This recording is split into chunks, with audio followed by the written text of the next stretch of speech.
नमस्कार, आप देख रहे हैं भारत दर्शन न्यूज़ और हम बात कर रहे हैं जावद की। जावद में उठे बी टीम वाले तूफान के द्वारा मचाई गई हलचल अब थमने का नाम नहीं ले रही है, क्योंकि खुद राहुल गांधी ने इस बात को स्वीकार किया है कि एक बी टीम है जो काम कर रही है और हमें अगर कांग्रेस पार्टी को बचाना है तो उसे पहचान कर पार्टी से अलग करना होगा। इस बात पर चुप रहने वाले दिग्गिराजा भी भिंड की सभा में इस बात को मान गए कि आस्तीन में सांप पल रहे हैं और उनसे बचने की जरूरत है।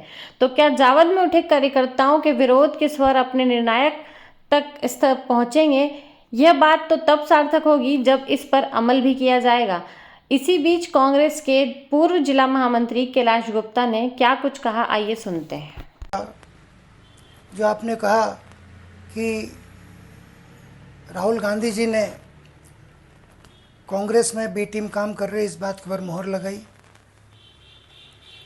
अब उसके क्रम को आगे बढ़ाते हुए पूर्व मुख्यमंत्री, मध्य प्रदेश के कद्दावर नेता, 2 बार के मुख्यमंत्री, राज्यसभा सदस्य माननीय दिग्गिराजा ने भी इस चीज़ को स्वीकार किया है। और भिंड में एक कार्यकर्ता सम्मेलन हुआ, वहाँ उनने ऐसे लोग जो बीजेपी का काम कर रहे हैं और कांग्रेस पार्टी में रहते हैं, अपने आप को कांग्रेसी बताते हैं, उन्हें आस्तीन का सांप कहा। माननीय राजा साहब बड़े सरल स्वभाव का व्यक्ति मैं हूँ और मेरे मंदसौर नीमच जिले के कार्यकर्ता मुझसे भी ज़्यादा सरल है। आपका किन शब्दों में हम धन्यवाद दें समझ नहीं पा रहे, लेकिन पूरे जिले के कार्यकर्ता गदगद है। आप हमारा अभिवादन, हमारा अभिनंदन स्वीकार, हम आपका अभिनंदन करते हैं, हमारा अभिवादन स्वीकार करें। और कांग्रेस कार्यकर्ताओं में जो अब नई ऊर्जा आएगी, वो ऊर्जा निश्चित रूप से कांग्रेस के सफलता का मार्ग प्रशस्त करेगी। लेकिन कार्यकर्ताओं में एक टीस है। कार्यकर्ता जानना चाहता है कि आस्तीन का सांप कौन?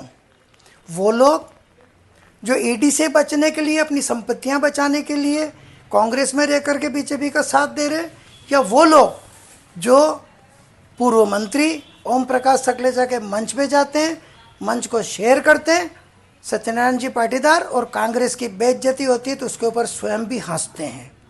कितना दुर्भाग्य की बात है और कैसा दुर्भाग्यपूर्ण विषय है। इस बात को लेकर के हमने जब 2 बार गुहार लगाई, आपसे अनुनय भी नहीं किया। उसका कारण ये था कि नीमच मंदसौर जिले में माननीय मीनाक्षी नटराजन जी के और माननीय राजा साहब आपके ही समर्थकों की लंबी लाइन, लंबी फहरिस्त है। ये लोग अपने आप को क्लीन चिट आपने दे दी, ये बात बता रहे हैं। आप अगर नीमच कार्यक्रम में यदि इस बात को स्पष्ट कर देते तो निश्चित रूप से आज ये बात इतनी लंबी दूर तक नहीं जाती। लेकिन ये विधि की प्रकृति की नियति है, विधि का विधान है, जो होना होता किसी को पता नहीं है। आज की परिस्थितियां कल के परिणाम का निर्धारण करती है। शायद ये अच्छा ही हुआ कि अब आपने इस बात को कहा, तो निश्चित रूप से पूरे मध्य प्रदेश में आपकी बात को सुना समझा गया और निश्चित रूप से पूरे मध्य प्रदेश में कांग्रेस मजबूत होगी। लोगों का दिल वास्तव में खुशी से ओतप्रोत है और निश्चित रूप से हम ये कह सकते हैं कि हमारे नेताओं ने अब संज्ञान लेना शुरू कर दिया है, आदरणीय राहुल जी ने कहा। लेकिन नीमच जिले के विशेष करके जावद तहसील के कार्यकर्ताओं के मन में एक टीस है, एक उनको इस तरह का एक उम्मीद आपसे है कि माननीय मीनाक्षी नटराजन जी या दिग्विजय सिंह जी ये फैसला कब करेंगे कि सत्यनारायण पाटीदार को बाहर का रास्ता दिखाया गया। दूसरा प्रश्न आपका ये है कि क्या इस तरह के फैसले लिए जाने से पार्टी को मजबूती प्रदान होगी? बिल्कुल, पार्टी मजबूत होगी। वो कार्यकर्ता जिसका कतरा कतरा कांग्रेस कांग्रेस चिल्ला रहा, वो कार्यकर्ता आज खुश है। उसका सीना 56 इंच का आज देखने को मिल रहा है। हर कार्यकर्ता चाह रहा है कि राजा साहब ने जो कहा, अब वो बात अगर इस तरह से आस्तीन के सांपों को बाहर का रास्ता दिखाया तो निश्चित रूप से कांग्रेस मजबूत होगी और प्रदेश में कांग्रेस की सरकार बनेगी। इस बात से कोई शक शुबा नहीं होना चाहिए और ये इस बात की गारंटी देता है कि कांग्रेस अगर इस तरह के निर्णय लेगी और हमारे नेता लोग इसको अगर फॉलो करवाएंगे, सारे कार्यकर्ता तैयार है, काम करने को तैयार है। मीनाक्षी नटराजन जी की जहाँ तक बात है, उन्होंने, देखिए क्या होता है, पुत्र प्रेम और एक शिष्य प्रेम, दो प्रकार के प्रेम होते हैं। तो पुत्र प्रेम में, पुत्र प्रेम के अंदर धृतराष्ट्र ने पूरे कौरव वंश का, कुरुवंश का नाश करवा दिया था और महाभारत हुआ था।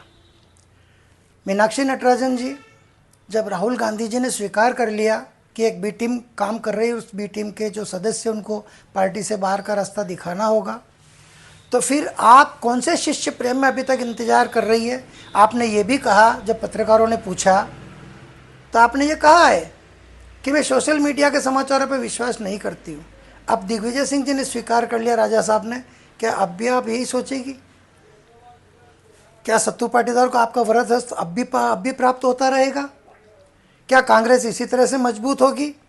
माननीय राजा साहब, आपने आस्तीन में सांप पालने की बात की, कहीं सत्तू पाटीदार जैसा सांप आपके आस्तीन में तो नहीं पल रहा है?